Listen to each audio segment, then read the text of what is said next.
ABC News reporter Rachel Scott pressed him on Navalny today and on related matters. The exchange, actually, between reporter Rachel Scott and President Putin, to my eye, was the moment that was probably the most important public exchange of the whole day.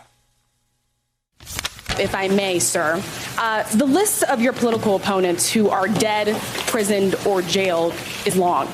Alexei Navalny's organization calls for free and fair elections, an end to corruption. But Russia has outlawed that organization, calling it extremist. And you have now prevented anyone who supports him to run for office. So my question is, Mr. President, what are you so afraid of? It's not prohibited. They're not prohibited from working. They can continue to operate. Foreign agents don't need to stop operating.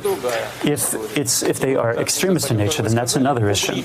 The organization that you mentioned has publicly called for a mass disorder. You didn't answer my question, sir. If all of your political opponents are dead, in prison, poisoned, doesn't that send a message that you do not want a fair political fight?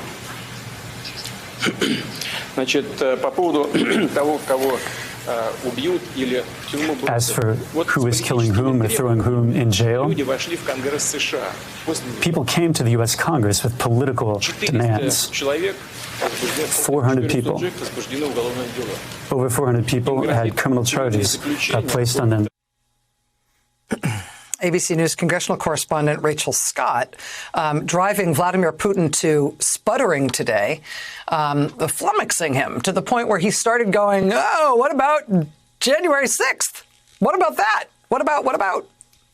McFaul, former U.S. ambassador to Russia under President Obama, joins us live now. Mr. Ambassador, it's great to see you. Thank you for staying up till the middle of nowhere, the middle of the night, to be with us tonight.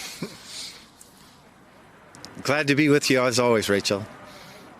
What are likely to be the consequences, if any, of today's events for Russian opposition figures, for independent media in Russia? It feels like the Kremlin has felt untrammeled, totally unconstrained in the way that it's been going after the opposition and the media lately. What will today do to affect that, if anything?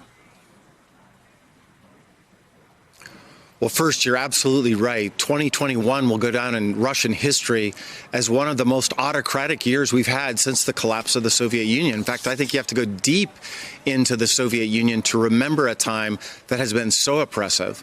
And so I was delighted, I have to say honestly, to hear the President of the United States again talk about democracy and human rights like traditionally we used to. But it was very important, I think, what President Biden said today. And he named Navalny. He didn't shy away from him. I don't know if you remember, but our previous president wouldn't use his name either, just like Vladimir Putin. And I can tell you, I spoke to some Navalny supporters after that press conference. They heard that voice of support. It doesn't mean things are going to change overnight, but it does mean that they are hearing that people who believe in democracy outside of their own country are thinking about them.